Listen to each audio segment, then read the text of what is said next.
క్రీస్తునందు ప్రియ దేవుని బిడ్డలందరికీ యేసుక్రీస్తు వారి అతి శ్రేష్టమైన నామములో వందనములు తెలియచేసుకుంటున్నాను. నేటి దిన ధ్యానాంశము మత్తయి సువార్త 3వ అధ్యాయము 10వ వచనము.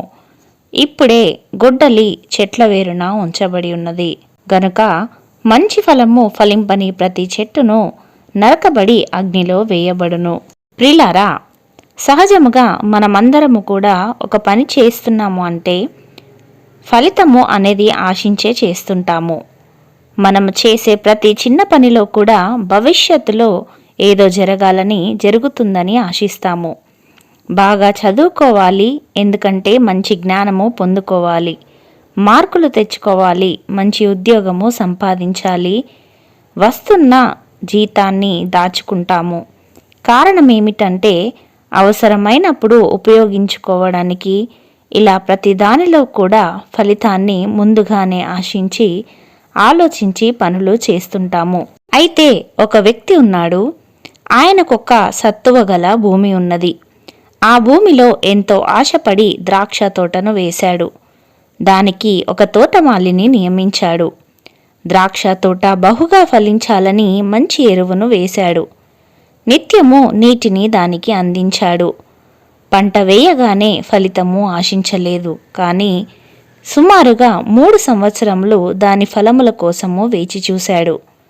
అయితే ఆ ద్రాక్ష తోట సత్తువగల భూమిలో మంచి ఎరువును భుజించినప్పటికీ కూడా మంచి ఫలములను ఫలించాల్సిన ద్రాక్ష తోటలో కొన్ని కారు ద్రాక్షలు కాస్తే మరికొన్ని చెట్లు అసలు ఎలాంటి ఫలమును ఇవ్వలేదు.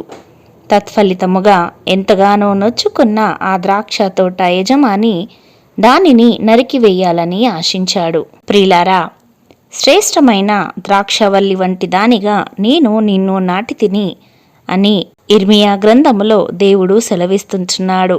అవును ప్రియులారా, ఇక్కడ ద్రాక్ష తోట యజమాని దేవుడు. ఆయన సంఘమనే పొలములో మనలను ఒక ద్రాక్షవల్లిగా నాటినాడు. అయితే మనము ద్రాక్షవల్లిగా నాటబడి కొన్ని సంవత్సరములు కావలసి వస్తున్నప్పటికీ కూడా ఇంతవరకు ఫలించకుండానే, ఫలభరితమైన జీవితము లేకుండానే, ఆత్మఫలములు లేకుండానే జీవిస్తుంటున్నాము. అందుకే దేవుడు నేడు మనతో ఈ విధంగా సెలవిస్తుంటున్నాడు. ఇప్పుడే గొడ్డలి చెట్ల వేరున ఉంచబడి ఉన్నది గనుక మంచి ఫలము ఫలింపని ప్రతి చెట్టును నరకబడి అగ్నిలో వేయబడును.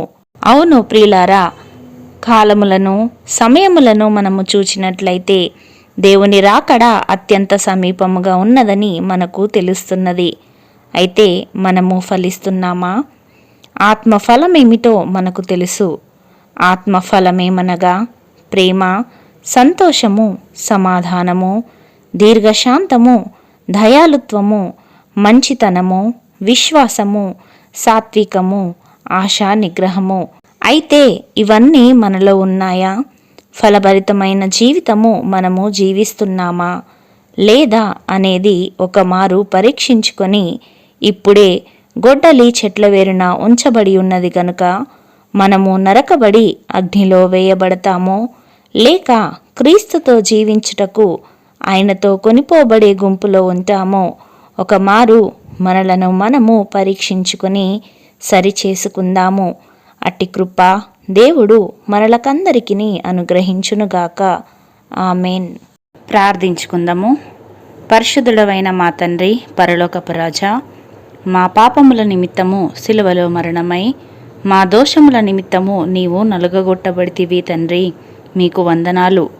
కాలము సమీపముగా నుండగా మమ్మలను మేము మీ తట్టుకు త్రిప్పుకునే విధముగా అనుదినము మీ వాక్యము ద్వారా హెచ్చరిస్తున్న దేవా, మీకు స్తోత్రములు.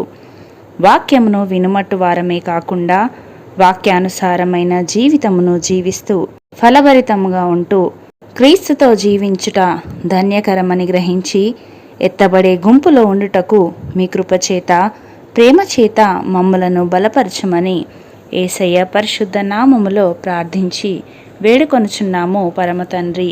ఆమెన్.